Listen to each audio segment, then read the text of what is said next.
Saia daqui, seu velho louco! Meu tempo é ouro! O diretor Marcelo Noronha apertou o botão do interfone com tanta força que seus dedos ficaram brancos. Segurança, tirem esse velho daqui agora. Está incomodando nossos clientes. Ele nem imaginava que em 4 horas estaria desempregado, processado e exposto nacionalmente como o homem que humilhou o maior investidor do banco. Mas isso só aconteceu por causa do que rolou naquela manhã de quinta-feira, quando um fazendeiro de 71 anos entrou na agência do Banco Nacional em São Paulo, carregando uma pasta de couro surrada e um segredo que mudaria tudo. A manhã de 15 de março começou como todas as outras na agência Premium do Banco Nacional, localizada na Avenida Paulista, entre o MASP e o Conjunto Nacional. Era uma daquelas manhãs de outono paulistano onde o sol ainda não decidiu se vai brilhar ou se esconder atrás da poluição, e o trânsito já estava impossível desde as 7 da manhã. BMWs, Mercedes e Audis paravam em fila dupla na frente da agência, depositando executivos de terno italiano e empresários com maletas de couro que custavam mais que um carro popular. O segurança particular da agência, um homem de quase 2 metros chamado Jefferson, cumprimentava cada um pelo nome, abrindo a porta de vidro fumê com reverência exagerada. Bom dia, Dr. Silveira. Bom dia, doutora Amanda. Seja bem-vindo, Sr. Pacheco. Tudo respirava dinheiro, status e aquela exclusividade artificial que bancos premium adoram vender. O piso era de mármore italiano importado, as poltronas de couro legítimo argentino e havia até um carrinho de café gourmet circulando entre os clientes com cappuccinos e croissants franceses. O ar-condicionado mantinha o ambiente a exatos 19 graus e a playlist ambiente tocava jazz suave o suficiente para não incomodar, mas presente o suficiente para preencher qualquer silêncio constrangedor. Mas às 9h47 da manhã, um Fusca 1978 azul bebê com a lataria amassada do lado esquerdo e um adesivo desbotado de Brasil, ame-o ou deixe-o, estacionou bem na frente da agência, ocupando uma vaga que normalmente ficava reservada para carros de luxo. Jefferson franziu a testa, consultando sua prancheta digital como se esperasse encontrar alguma justificativa para aquela presença inusitada. Do banco do motorista desceu Sebastião Tavares, um homem de 71 anos, estatura média, ombros curvados pelo peso de décadas trabalhando sob o sol do interior paulista. Cabelos completamente brancos escapavam de um chapéu de palha largo e gasto e seu rosto tinha aquelas rugas profundas de quem passou mais tempo ao ar livre do que dentro de escritórios. Ele usava uma camisa xadrez azul e branca com as mangas dobradas até os cotovelos, calça jeans desbotada com manchas de terra vermelha nas barras, um cinto de couro com fivela grande e botas de couro marrom que faziam um som pesado a cada passo. Carregava uma pasta de couro marrom tão antiga que o metal dos fechos estava enferrujado e uma das alças estava remendada com arame. Sebastião caminhou devagar, mas decidido, aquele tipo de caminhada de quem não tem pressa, mas sabe exatamente onde está indo. Seus olhos castanhos observavam tudo ao redor com uma atenção quieta, registrando cada detalhe sem demonstrar julgamento. Quando empurrou a porta giratória de vidro, o frio artificial bateu no rosto como um tapa, mas ele apenas ajustou o chapéu e seguiu em frente, as botas ecoando no mármore de um jeito que fazia todo mundo olhar. E olharam mesmo. A primeira foi uma mulher loira de uns 40 anos, vestindo um conjunto Chanel bege, que parou no meio da conversa com a gerente de investimentos para virar a cabeça e sussurrar algo para a assistente ao lado. Um executivo jovem de gravata vermelha e cabelo com gel, que esperava ser atendido em uma das poltronas de couro, levantou os olhos do iPhone e soltou uma risada baixa antes de voltar a digitar. Na recepção, uma jovem de uns 25 anos chamada Bruna, com maquiagem de revista e uniforme cinza chumbo perfeitamente passado, levantou os olhos da tela do computador e, por uma fração de segundo, não conseguiu esconder a expressão de surpresa misturada com desdém. "Bom dia, senhor. Posso ajudá-lo em algo?" Ela perguntou com aquele tom educado que mal disfarça a pressa de se livrar da pessoa. "Bom dia, mocinha. Eu preciso falar com o gerente de crédito rural", Sebastião respondeu, tirando o chapéu e segurando-o com as duas mãos na frente do corpo, um gesto de respeito que já não se via mais em ambientes urbanos. Sua voz era tranquila, levemente rouca, com aquele sotaque caipira do interior paulista que ele nunca tentou disfarçar. Bruna piscou 2 vezes. Depois soltou uma risadinha contida que ela tentou transformar em tosse. "Senhor, aqui é uma agência premium. A gente não trabalha com crédito rural. O senhor deve estar procurando uma agência convencional. Tem uma a 6 quarteirões daqui, na Rua Augusta." Ela já estava digitando algo no computador, preparada para imprimir um papelzinho com o endereço e despachar o velho educadamente. "Eu sei qual é meu banco, mocinha. Tenho conta aqui há 32 anos. Só que hoje eu preciso falar especificamente com o gerente de crédito rural porque é sobre um financiamento de terras." Sebastião falou calmamente, sem irritação na voz, apenas firmeza. Bruna parou de digitar. Olhou para ele de novo, dessa vez realmente prestando atenção, tentando entender se aquilo era sério ou se o velho estava confuso. "O senhor tem conta aqui? Nesta agência?" "Tenho sim.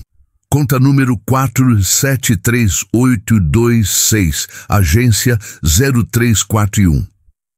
A recepcionista digitou os números, seus dedos voando sobre o teclado. A tela carregou por 2 segundos que pareceram eternos. Então, seus olhos se arregalaram. Ela olhou para a tela, depois para Sebastião, depois de volta para a tela. "Senhor, o sistema está mostrando que, bem, tem alguma coisa errada aqui. Deixa eu chamar minha supervisora." Antes que Sebastião pudesse responder, ela já estava levantando e caminhando rapidamente em direção a uma porta de vidro lateral, onde uma mulher de uns 50 anos, cabelos presos em coque e óculos de grife, conversava com um cliente. Bruna sussurrou algo no ouvido da supervisora, que imediatamente olhou na direção de Sebastião. As duas trocaram mais algumas palavras rápidas, e então a supervisora voltou com Bruna para a recepção, trazendo aquele sorriso profissional que gerentes de banco usam quando não sabem bem o que está acontecendo. "Bom dia, senhor. Meu nome é Carla. Sou supervisora de atendimento. A Bruna me disse que o senhor precisa de atendimento para crédito rural?" "Isso mesmo. Preciso discutir um financiamento de expansão de terras. É urgente." "Entendo. O senhor poderia aguardar uns minutinhos enquanto eu verifico com nosso gerente de relacionamento?" Ela não esperou resposta. Já estava se virando e caminhando em direção a um corredor lateral que levava aos escritórios privativos. Sebastião assentiu e foi sentar-se em uma das poltronas de couro próximas à entrada, colocando a pasta surrada no colo e o chapéu ao lado. Seus olhos percorreram o ambiente, parando nas pinturas caras nas paredes, nos lustres de cristal, na máquina de café italiana que provavelmente custava o preço de uma moto. Nada ali parecia ter mudado muito desde a última vez que ele esteve naquele lugar, há exatos 12 anos, quando ainda vinha pessoalmente resolver as coisas. Agora, tudo era feito online, por telefone, por gerentes que iam até a fazenda. Mas hoje era diferente. Hoje ele precisava estar aqui, precisava ver pessoalmente as caras das pessoas quando descobrissem a verdade. Enquanto Sebastião esperava no segundo andar do prédio, Marcelo Noronha terminava sua 3ª ligação da manhã. Marcelo era o diretor regional da agência, um homem de 42 anos que parecia ter saído direto de um comercial de banco. Cabelo escuro perfeitamente penteado, barba feita por barbeiro particular 3 vezes por semana, terno, Hugo Boss azul marinho, camisa branca engomada, gravata de seda italiana e um relógio Rolex Submariner no pulso que custou mais de 120 mil reais. Ele tinha aquele tipo de beleza artificial que vem de academia particular, nutricionista, dermatologista e aquela confiança irritante de quem nunca precisou pedir nada para ninguém. Formado em administração pela FGV, com MBA em Colômbia, Marcelo construiu sua carreira escalando rapidamente dentro do banco, sempre sabendo exatamente o que falar para cada superior, sempre entregando números acima da meta, sempre presente nos eventos certos com as pessoas certas. Nos últimos 3 anos como diretor regional, ele transformou aquela agência na mais lucrativa de São Paulo, não porque cuidava bem dos clientes, mas porque sabia exatamente como vender produtos caros para gente rica que nem precisava deles. O interfone na mesa dele tocou. "Marcelo, a Carla está aqui e disse que é urgente." A voz da secretária ecoou pelo escritório envidraçado que dava vista para a Avenida Paulista. "Manda entrar." Ele respondeu sem tirar os olhos da planilha de resultados trimestrais na tela do computador. Carla entrou com aquela expressão de quem não sabe se está prestes a contar uma piada ou um problema. "Marcelo, tem um senhor lá embaixo. Um idoso, chegou de Fusca, roupa de fazendeiro, pediu atendimento para crédito rural." Marcelo finalmente olhou para ela, uma sobrancelha erguida. "E você está me contando isso porque ele deu o número da conta e quando a Bruna consultou o sistema, bem, está dando erro. Mostra vários bloqueios de acesso, autorizações especiais e tem um aviso de que qualquer movimentação precisa ser reportada diretamente à presidência." Agora Marcelo estava prestando atenção. Ele girou a cadeira de couro para o computador e digitou algo rapidamente. "Qual o número da conta?" 4V73826, agência 0341. Os dedos de Marcelo voaram sobre o teclado. A tela carregou. Ele leu de novo, franziu a testa. "Isso não está fazendo sentido. Tem que ser erro de sistema. Essa conta está registrada desde 1991 e tem uma classificação que eu nunca tinha visto. Diz aqui, investidor institucional classe A, prioridade máxima, acesso direto à diretoria executiva." Ele riu, um som curto e descrente. "Tem que ser alguma conta velha que não foi atualizada quando mudaram o sistema. Provavelmente é só um erro de migração de dados." "Então o que eu faço?" Despacha ele educadamente. "Fala que precisamos de 48 horas para resolver a situação da conta e que a gente entra em contato. Pega um telefone, promete que um gerente vai ligar. Você sabe como funciona." Carla concordou e saiu. Mas Marcelo ficou olhando para a tela por mais alguns segundos. Havia algo naquele registro que o incomodava. Não era só o erro de classificação. Era o ano de abertura da conta, 1991. O mesmo ano que o banco quase faliu e foi salvo por um investimento misterioso que ninguém nunca explicou direito. Ele tinha ouvido histórias, claro, lendas urbanas contadas por funcionários antigos em happy hours, sobre um fazendeiro do interior que tinha salvado o banco na época da crise. Mas eram só histórias. Ninguém levava aquilo a sério. Ele balançou a cabeça, fechou a tela e voltou às planilhas. Tinha coisa mais importante para se preocupar do que um velho confuso com uma conta defeituosa no sistema. Lá embaixo, Sebastião continuava sentado, observando o movimento. 3 clientes entraram nos últimos 10 minutos, todos recebidos com sorrisos largos, café oferecido imediatamente, gerentes saindo de suas salas para cumprimentar pessoalmente.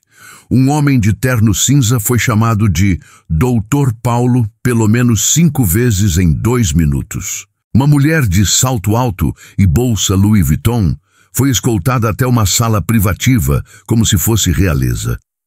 Sebastião notou tudo isso. Notou como as pessoas o olhavam de canto de olho, como baixavam a voz quando passavam perto dele, como o segurança Jefferson ficava posicionado a uns 3 metros de distância, como se estivesse monitorando um risco potencial. Ele não se importava. Já tinha passado por coisa pior na vida. Crescer pobre no interior de São Paulo, nos anos 1960, trabalhar na roça desde os 7 anos, ver a mãe morrer porque não tinha dinheiro para médico, construir tudo do zero com as próprias mãos. Ser olhado torto em um banco de gente rica era fichinha perto do que ele já tinha enfrentado. Carla voltou com aquele mesmo sorriso profissional, só que agora com uma pitada de condescendência. Senhor Tavares, verificamos sua situação e, infelizmente, estamos com um problema técnico no sistema. Vai ser necessário aguardar uns 2 dias úteis para conseguirmos acessar completamente os dados da sua conta. Se o senhor puder deixar um telefone de contato, nosso gerente entra em contato assim que resolvermos. Sebastião olhou para ela por um longo momento. Seus olhos castanhos tinham aquela calma de quem já viu muita coisa, mas também uma firmeza que fazia a mulher desviar o olhar. Mocinha, eu dirigi 120 quilômetros desde Itapetininga até aqui hoje de manhã. Saí de casa às 5h30. Não vim aqui para voltar sem resolver. Eu entendo, senhor, mas infelizmente não há nada que possamos fazer no momento. É um problema técnico. Então eu quero falar com o diretor. O sorriso de Carla vacilou. O diretor está em reunião importante e não pode ser interrompido. Como eu disse, se o senhor deixar um telefone, eu vou esperar até ele terminar a reunião.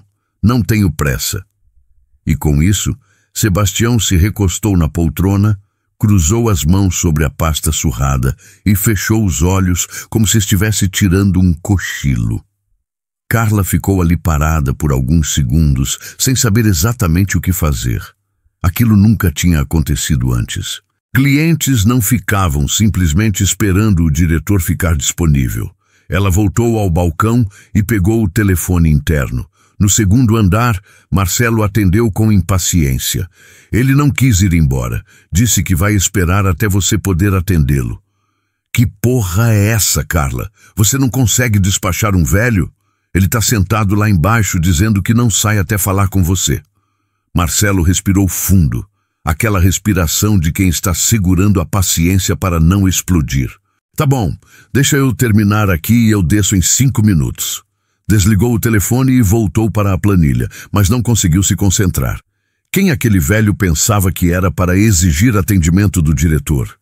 A agência estava cheia de clientes importantes, gente com dinheiro de verdade, empresários, médicos, advogados, gente que movimentava milhões. E ele ia ter que perder tempo com um fazendeiro que provavelmente tinha uma conta poupança de R$10.000.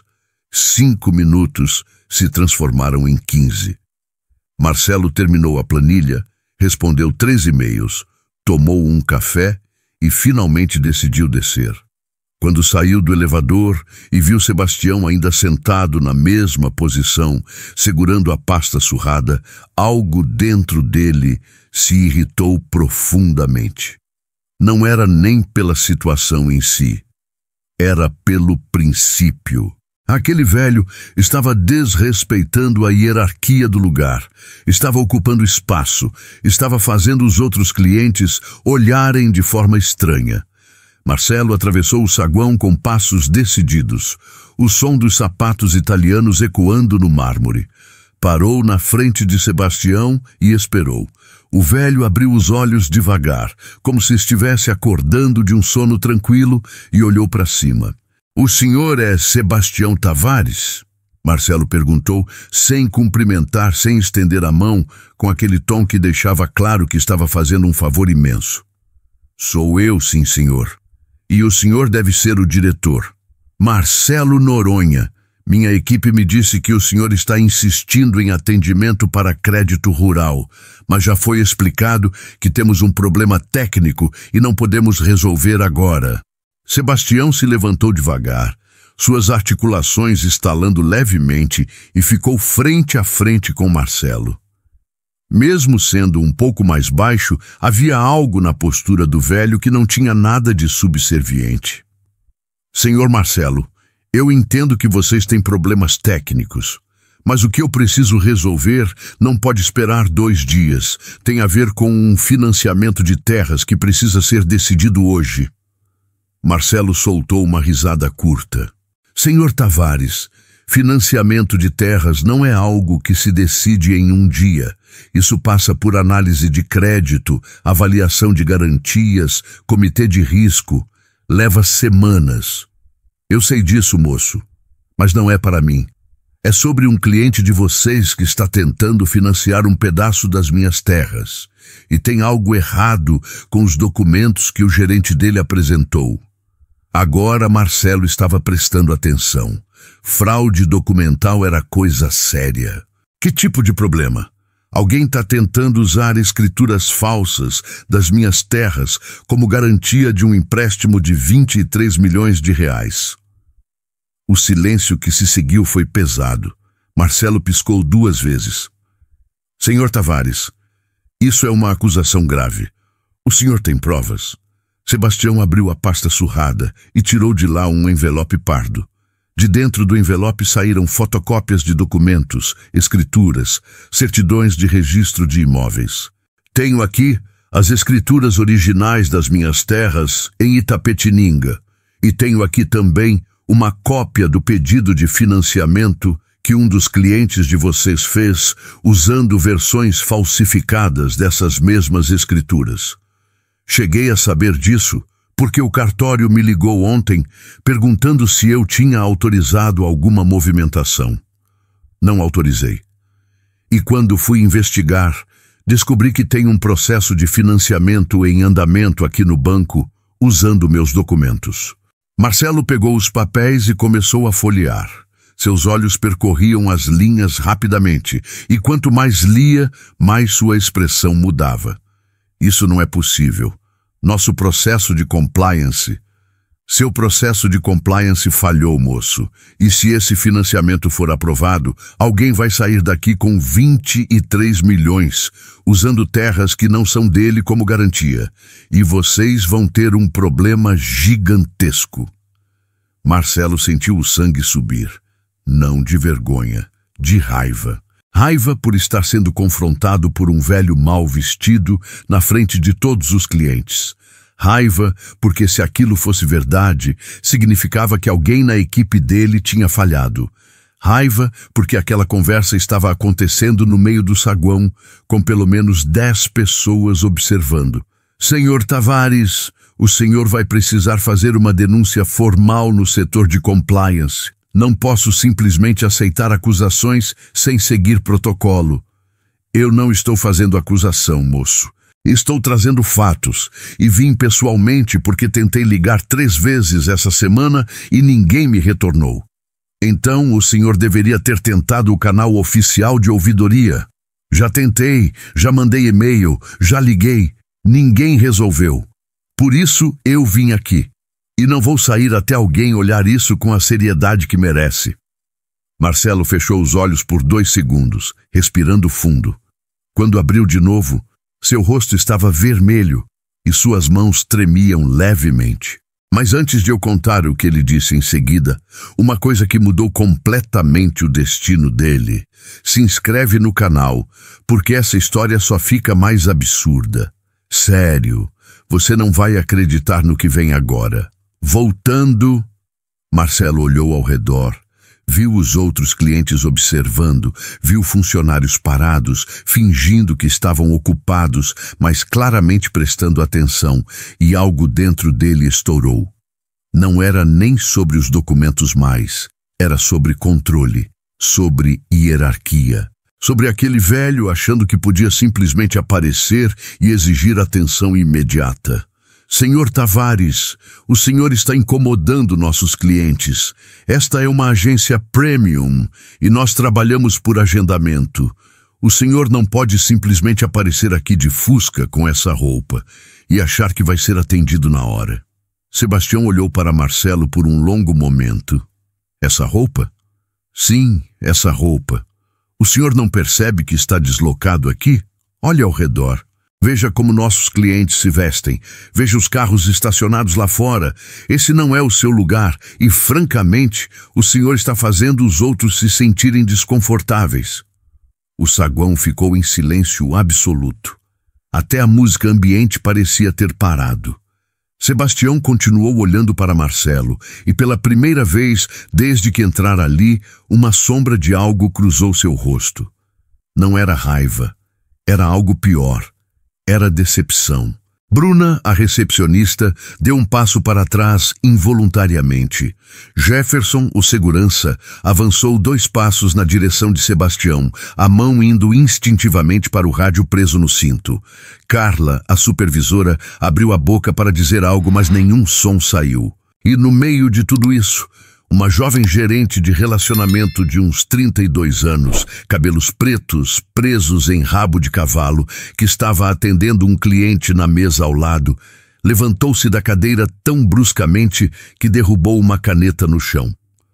Seu nome era Tatiana Moreira, e ela tinha trabalhado no banco por 8 anos, começando como estagiária e subindo lentamente até conseguir uma posição de gerente. Diferente dos outros funcionários ali, Tatiana não vinha de família rica, não estudou em escola particular, não tinha MBA no exterior. Ela era de Guarulhos, filha de motorista de ônibus e diarista, e conseguiu tudo na base de muito estudo e trabalho dobrado. Por isso mesmo, ela sabia exatamente o que Marcelo acabara de fazer. Sabia o peso daquelas palavras. Sabia a humilhação que estava sendo infligida. E algo dentro dela, algo que ela normalmente mantinha guardado para não arriscar o emprego, começou a ferver. Marcelo, ela disse, sua voz saindo mais firme do que ela esperava. Acho que você não deveria... Mas Marcelo a cortou com um olhar gelado que dizia claramente, fique no seu lugar. Então voltou sua atenção para Sebastião, e havia algo cruel na forma como ele sorria agora. Senhor Tavares, vou ser muito claro com o senhor. Eu não tenho tempo para ficar ouvindo teorias de fraude de alguém que aparentemente nem consegue se vestir adequadamente para entrar em um banco. Se o senhor quer fazer uma denúncia formal, existe um processo para isso. Preencha os formulários online, envie para a ouvidoria e alguém vai analisar em até 30 dias. Mas agora eu vou pedir educadamente que o senhor se retire. Está atrapalhando nosso ambiente de trabalho.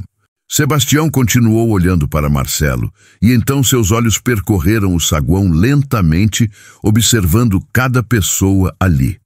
A mulher de Chanel, que continuava olhando com desdém. O executivo de gravata vermelha, que filmava discretamente com o celular. Os funcionários que olhavam para o chão, constrangidos, mas sem coragem de falar nada. E Tatiana, a única pessoa ali que parecia genuinamente indignada com a situação. Senhor Marcelo, Sebastião disse finalmente, sua voz baixa, mas firme, o senhor está cometendo um erro muito grande.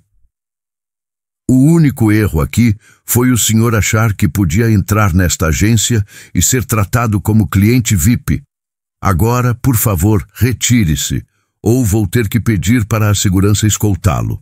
Jefferson já estava ao lado de Sebastião, uma mão pousando no ombro do velho de forma que pretendia ser intimidadora.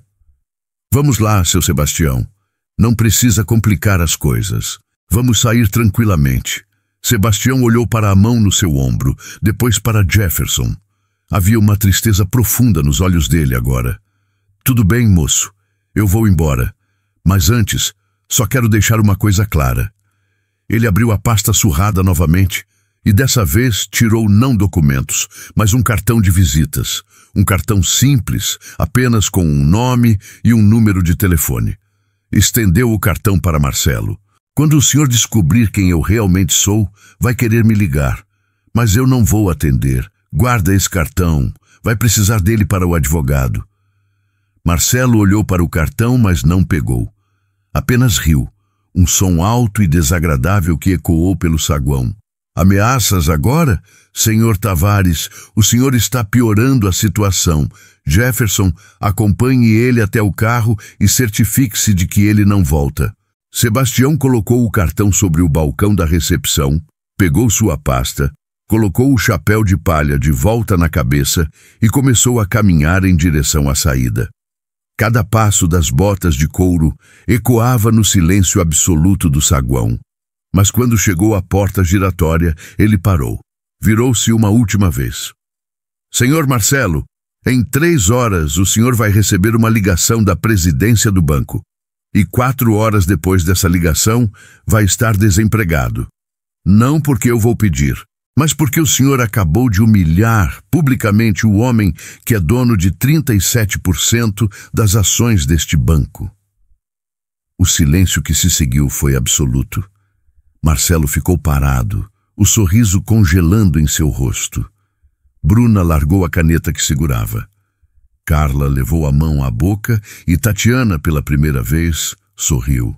Um sorriso pequeno, mas genuíno. Sebastião não esperou resposta. Empurrou a porta giratória e saiu, o sol da manhã o recebendo com aquele calor que já começava a subir na Avenida Paulista. Caminhou até o Fusca azul, entrou, ligou o motor que tossiu 2 vezes antes de pegar e saiu dirigindo devagar, se misturando ao trânsito caótico como se nada tivesse acontecido. Dentro da agência, o silêncio foi quebrado pela risada de Marcelo. Uma risada nervosa, mas que ele forçou a soar confiante. Vocês ouviram isso? O velho tá delirando. Dono de 37%, ele mal tem dinheiro para trocar de roupa, mas mesmo enquanto dizia isso, suas mãos tremiam, e quando olhou ao redor, viu que ninguém estava rindo com ele. Carla tinha uma expressão preocupada. Bruna estava digitando algo freneticamente no computador, e Tatiana o encarava com aquele olhar que dizia claramente: você acabou de fazer a maior cagada da sua vida. Carla volta para sua mesa.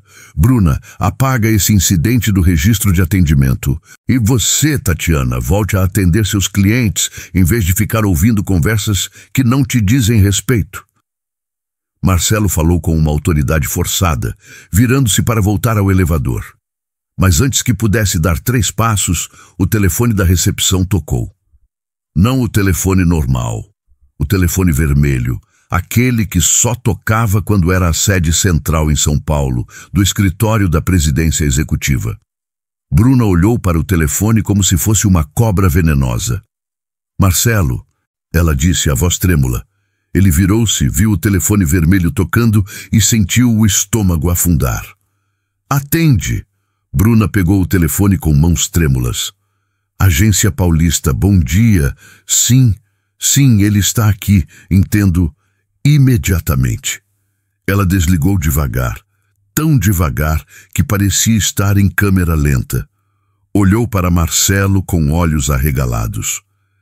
Era a secretária do Dr. Hamilton Ferreira. Ele quer falar com você. Agora, no seu ramal. Dr. Hamilton Ferreira, o presidente executivo do Banco Nacional, o homem que comandava mais de 200 agências em todo o país. O homem que Marcelo tinha visto pessoalmente apenas 3 vezes em 5 anos de banco, sempre de longe, em eventos corporativos. Marcelo sentiu a boca ficar seca. Deve ser sobre os resultados do trimestre. Provavelmente quer me parabenizar. Mas ele sabia que não era isso. Sabia pelo olhar de Bruna. Sabia pelo silêncio do saguão. Sabia pela forma como suas mãos não paravam de tremer. Ele caminhou até o elevador, entrou e apertou o botão do 2º andar. As portas se fecharam e por 15 segundos ele ficou sozinho naquele espaço pequeno, vendo seu reflexo no espelho. Terno impecável, cabelo perfeito, relógio caro, tudo no lugar. Mas ele sabia. No fundo, ele sabia. Quando chegou ao seu escritório, o telefone já estava tocando. Ele se sentou, respirou fundo 3 vezes e atendeu. Marcelo Noronha. Marcelo, aqui é Hamilton. A voz era grave, controlada, mas havia uma frieza ali que Marcelo nunca tinha ouvido antes. Dr. Hamilton, bom dia. É uma honra. Marcelo, acabei de receber uma ligação muito interessante do Sebastião Tavares. Você conhece esse nome? O sangue de Marcelo virou gelo. Sim, senhor. Um senhor que esteve aqui hoje fazendo algumas reclamações infundadas sobre... Infundadas? A voz de Hamilton subiu um tom. Marcelo, você tem ideia de quem é Sebastião Tavares? Marcelo engoliu seco. Um fazendeiro de Itapetininga com uma conta antiga que... Sebastião Tavares é o maior acionista individual deste banco.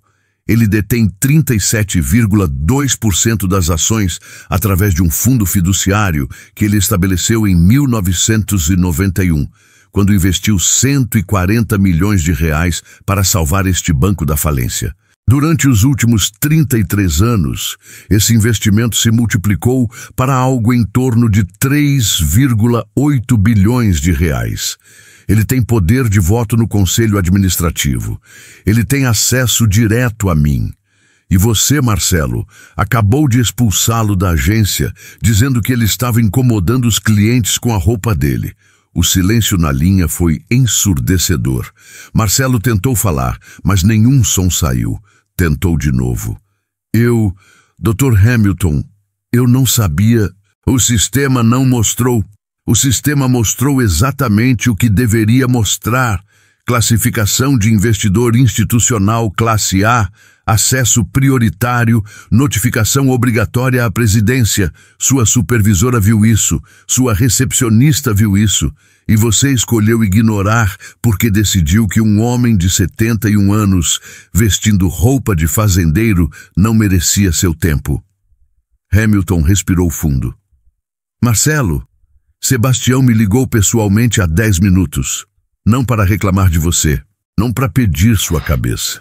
Ele ligou para me alertar sobre uma possível fraude documental envolvendo financiamento de terras. Uma fraude que, se não fosse por ele, poderia custar ao banco 23 milhões de reais em prejuízo. E você, em vez de agradecer e investigar imediatamente, o humilhou publicamente. Dr. Hamilton, eu posso explicar. Não precisa explicar. Eu já sei tudo. Tenho aqui na minha frente o áudio da conversa. Sebastião grava todas as interações dele em bancos desde que teve um problema em 1997. É completamente legal. Ele avisa no início da conversa e você nem prestou atenção. Marcelo sentiu o mundo desabar. Áudio? Isso mesmo. E está circulando agora mesmo entre os membros do conselho. Sua carreira neste banco acabou, Marcelo, não por causa do Sebastião, mas porque você demonstrou exatamente o tipo de comportamento que tentamos erradicar. Elitismo, preconceito, julgamento baseado em aparência. Você tem até o fim do dia para limpar sua mesa. Segurança vai escoltá-lo para fora às 18 horas. Dr. Hamilton, por favor, eu tenho 5 anos de banco, Seus resultados não significam nada se você trata as pessoas como lixo. Estou terminando esta ligação agora. Recursos Humanos vai entrar em contato com os próximos passos. E desligou. Marcelo ficou sentado, o telefone ainda na mão, olhando para o vazio. 5 anos de carreira. Destruídos em 10 minutos. Por causa de um velho de chapéu de palha que ele tinha certeza que era insignificante. Lá embaixo, Tatiana tinha saído da agência e estava parada na calçada, olhando o trânsito da Paulista. Ela tinha visto tudo, ouvido tudo. E uma parte dela, a parte que cresceu, sendo julgada por onde morava, por como falava, por quanto dinheiro seus pais tinham, sentiu uma satisfação profunda. Mas também sentiu algo mais. Curiosidade.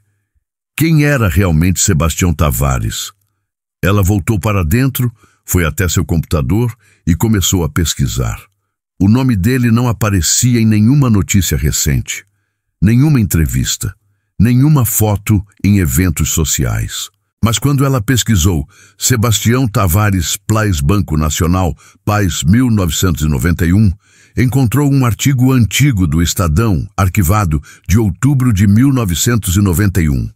A manchete dizia: empresário do interior salva Banco Nacional com investimento milionário em meio à crise econômica.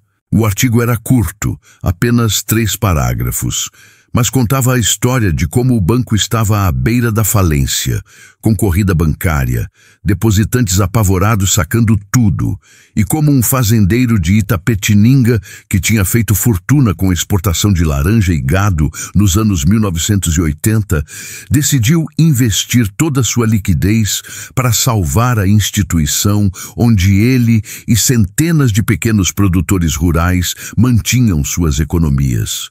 Havia uma foto. Sebastião, 40 anos mais jovem, cabelos ainda pretos, sem o chapéu, apertando a mão do então presidente do banco na frente da agência central. Ele usava a mesma camisa xadrez, as mesmas botas de couro, e tinha o mesmo olhar tranquilo. Tatiana sentiu um aperto no peito. Aquele homem tinha salvado o banco, tinha salvado o emprego de milhares de pessoas, tinha protegido as economias de famílias inteiras e 33 anos depois foi expulso como se fosse um mendigo.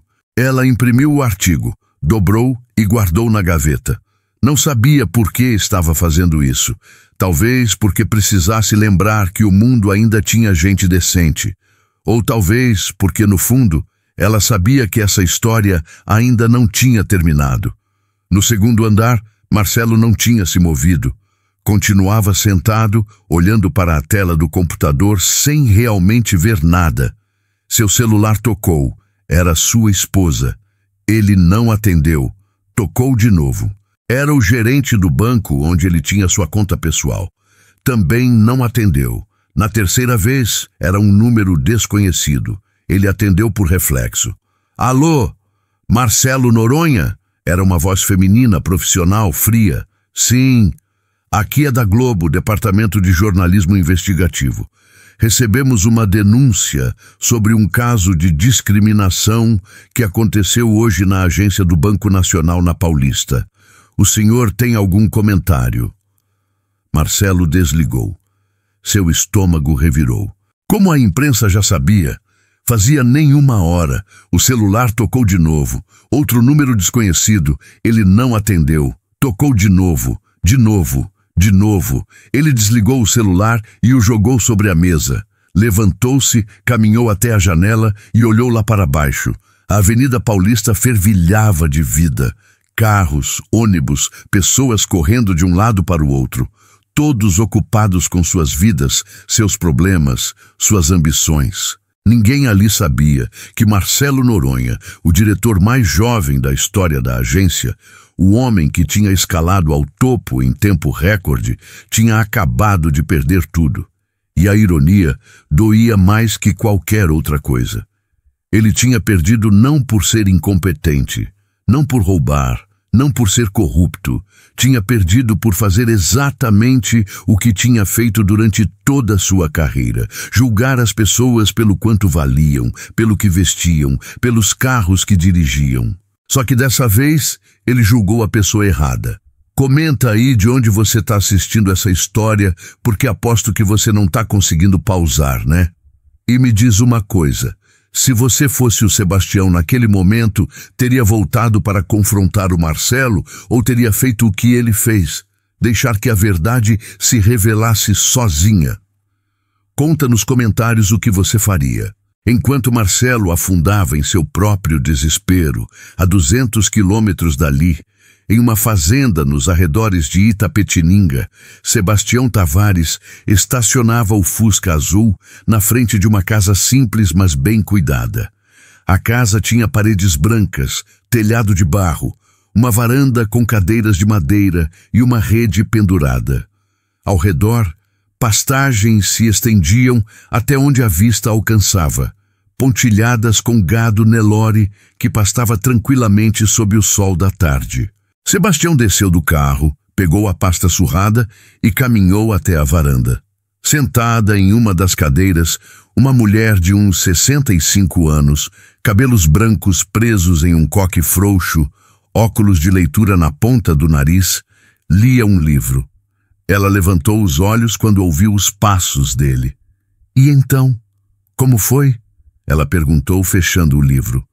Foi exatamente como eu imaginei, Clarice. Pior, talvez.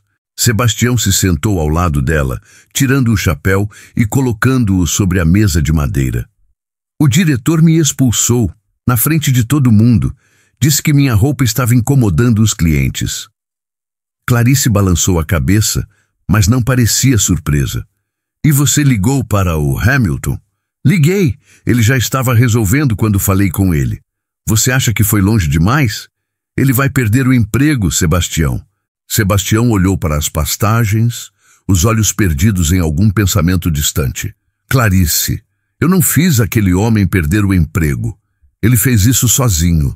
Eu apenas dei a ele a oportunidade de mostrar quem ele realmente é. E ele mostrou.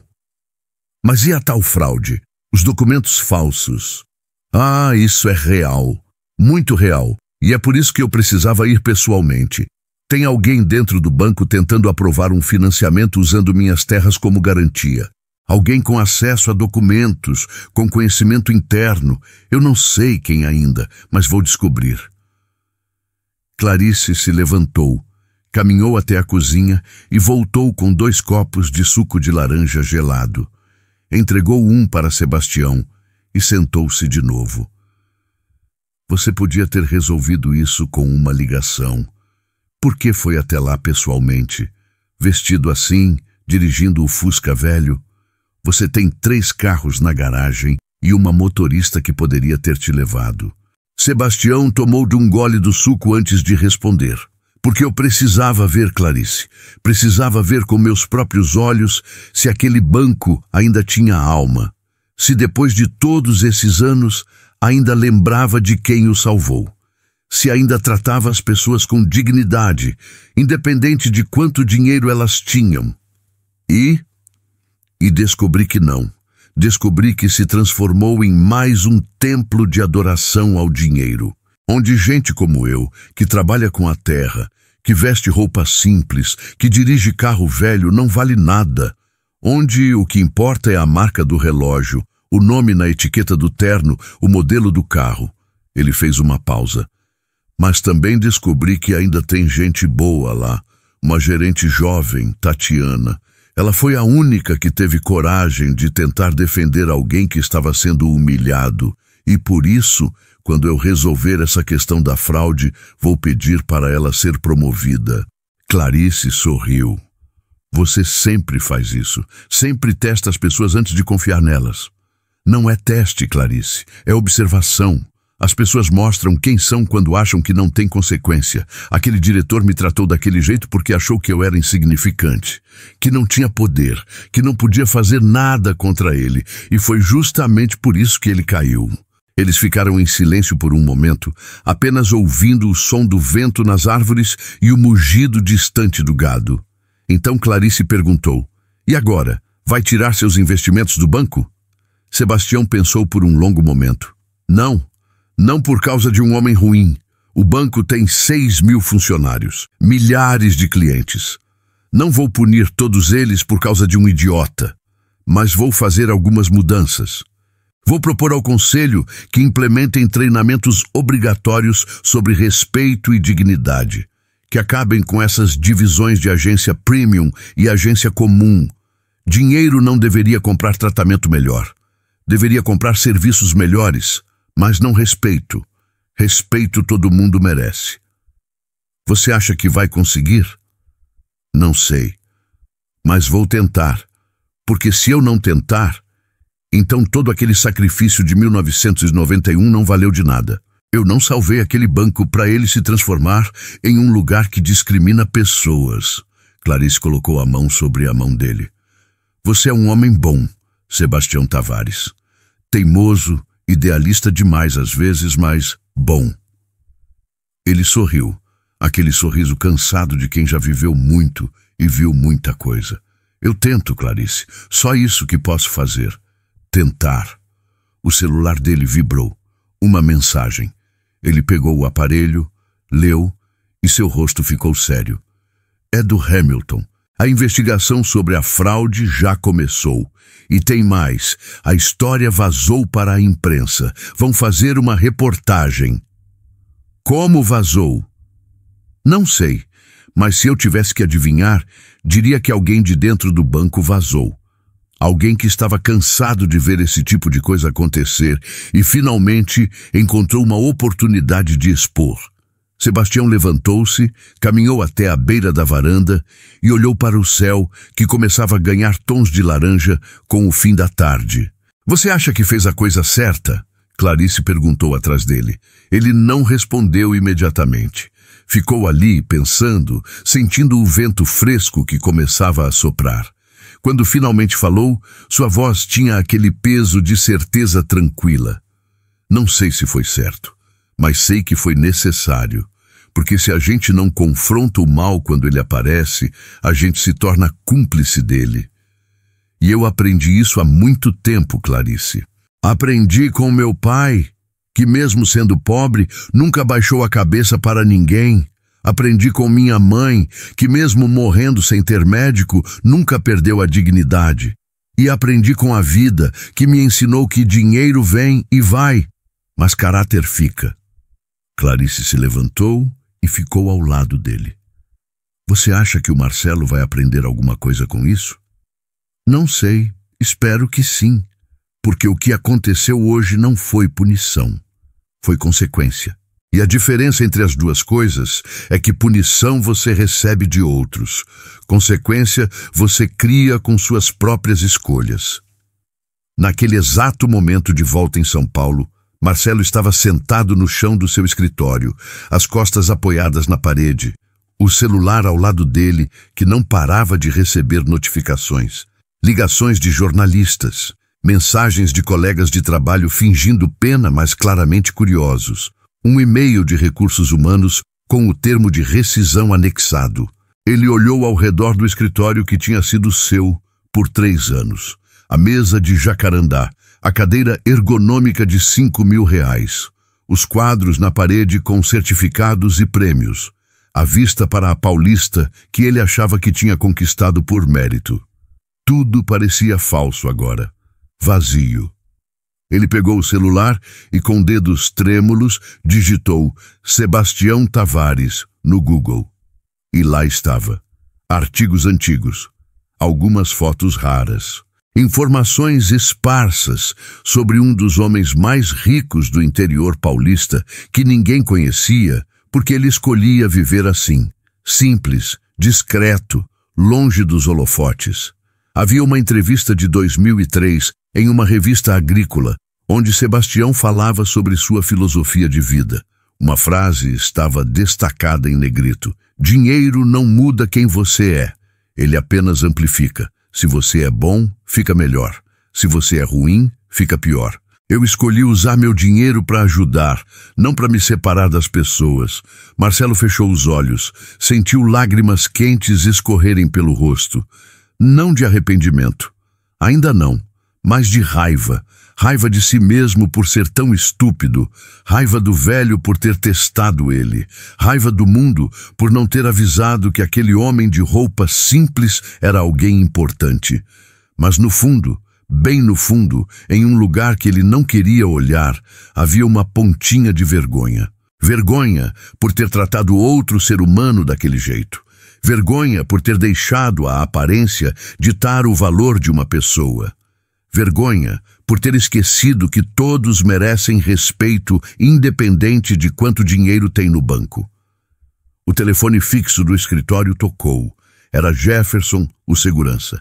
"Senhor Marcelo, a equipe de segurança está aqui para escoltá-lo até a saída. O senhor tem 15 minutos para recolher seus pertences pessoais." Marcelo desligou sem responder. Levantou-se lentamente, as pernas bambas, abriu a gaveta da mesa e começou a tirar suas coisas. Uma foto da formatura, um porta-canetas que ganhou de presente, um livro de gestão financeira. Tudo coube em uma caixa de papelão pequena. Sua vida inteira naquele banco cabia em uma caixa que ele conseguia carregar com um braço só. Quando desceu pelo elevador, o saguão estava em silêncio. Todos os funcionários pararam o que estavam fazendo para olhar, alguns com pena, outros com satisfação mal disfarçada. Tatiana estava lá, parada perto da recepção, e quando os olhos dele se encontraram, ela não desviou o olhar. Apenas balançou a cabeça levemente, como se dissesse: eu avisei. Marcelo atravessou o saguão com a caixa debaixo do braço, escoltado por 2 seguranças que ele conhecia pelo nome, mas que agora o tratavam como um estranho. Passou pela porta giratória, sentiu o calor da tarde de São Paulo bater no rosto e parou na calçada. Seu carro, um Audi A5 preto, estava estacionado na vaga exclusiva de diretor. Mas quando tentou abrir, a chave não funcionou. Claro, tinham desativado seu acesso remoto. Ele teve que destrancar manualmente, como um bandido destravando um carro roubado. Entrou, colocou a caixa no banco do passageiro e ficou ali sentado por alguns minutos, as mãos no volante, olhando para o nada. Então ligou o motor e saiu, se misturando ao trânsito caótico da Paulista. E ninguém ali sabia que o homem no Audi preto acabara de perder não só o emprego, mas também a única coisa que ele achava que o definia: o status. 3 semanas depois, a história tinha tomado proporções que ninguém esperava. O vídeo gravado pelo executivo de gravata vermelha tinha vazado e viralizado. 15 milhões de visualizações, hashtags pedindo boicote ao banco, protestos em frente a agências. E no meio de tudo isso, Sebastião Tavares continuava em sua fazenda, recusando entrevistas, vivendo como sempre viveu. Mas hoje era diferente. Hoje ele estava de volta à Avenida Paulista, não na agência, mas no auditório da sede corporativa, onde uma reunião extraordinária do Conselho Administrativo estava prestes a começar. Quando Sebastião entrou no auditório, usando a mesma camisa xadrez, as mesmas botas e carregando a mesma pasta surrada, todos os 17 membros do conselho se levantaram em respeito. Hamilton estava lá, a equipe jurídica, e para surpresa de todos, Tatiana Moreira, que tinha sido convocada sem saber por quê. Senhoras e senhores, Sebastião começou, sua voz ecoando no silêncio absoluto. Vocês devem estar se perguntando por que pedi esta reunião. A resposta é simples. Chegou a hora de decidir que tipo de banco queremos ser. Ele abriu a pasta e tirou documentos. A investigação sobre a fraude terminou. O responsável foi identificado. Roberto Campos, gerente de crédito corporativo, que tentou usar minhas terras como garantia falsa para aprovar um empréstimo de 23 milhões para uma empresa fantasma da qual ele era sócio oculto. Ele já foi preso. Hamilton assentiu. E estamos processando criminalmente. Mas esse não é o ponto principal, Sebastião continuou. O ponto é que essa fraude só foi possível porque criamos uma cultura onde aparência vale mais que caráter. Onde um gerente corrupto de terno caro era confiável, mas um fazendeiro honesto de roupa simples era ignorado. Ele olhou ao redor da sala. Por isso, proponho 3 mudanças imediatas. Primeiro, acabar com a divisão entre agências premium e comuns. Todo cliente merece o mesmo respeito. Segundo, treinamento obrigatório trimestral sobre dignidade humana para todos os funcionários, sem exceção. Terceiro, criar um canal direto de denúncia que reporte para o conselho, não para gerentes locais. E quarto, ele apontou para Tatiana, que estava pálida no canto da sala. Promover Tatiana Moreira a diretora regional da Agência Paulista. Ela foi a única pessoa naquele dia que teve coragem de fazer o que era certo, mesmo arriscando o emprego. Tatiana levou a mão à boca, lágrimas escorrendo. Senhor Sebastião, Você merece, mocinha. E mais, quero que você lidere a implementação dessas mudanças. Não porque você tem MBA ou contatos importantes, mas porque você tem algo que não se aprende em universidade: decência. O conselho votou, unanimidade. As 3 mudanças foram aprovadas. Tatiana foi promovida. E pela primeira vez em décadas, o Banco Nacional começou a se lembrar do que realmente importava. Do lado de fora, a vida continuava na Paulista. Mas dentro daquele prédio, algo tinha mudado. não por causa de punição, não por causa de escândalo, mas porque um homem de 71 anos, vestindo roupa simples e dirigindo um Fusca velho, lembrou a todos que o verdadeiro valor de uma pessoa não está no que ela veste ou dirige, mas em como trata os outros quando acha que ninguém está olhando. Sebastião saiu do prédio, colocou o chapéu de palha e caminhou até o Fusca azul. Antes de entrar, olhou para cima, para os arranha-céus de vidro que refletiam o céu paulistano e sorriu. Foi por você, Clarice, murmurou para si mesmo, lembrando da conversa que tiveram. Para que o banco que salvamos continue valendo a pena. Ligou o motor que tossiu 2 vezes antes de pegar e saiu dirigindo devagar, deixando para trás um legado que nenhum dinheiro poderia comprar. O exemplo de que dignidade não tem preço e respeito não se compra. E assim a história se fecha. Se ela te tocou de alguma forma, deixa um like e compartilha com alguém que precisa ouvir isso. Porque no fim, não importa quanto dinheiro temos ou que roupa usamos. O que importa é como fazemos os outros se sentirem. E se essa história te ajudou a lembrar disso, ela cumpriu seu propósito.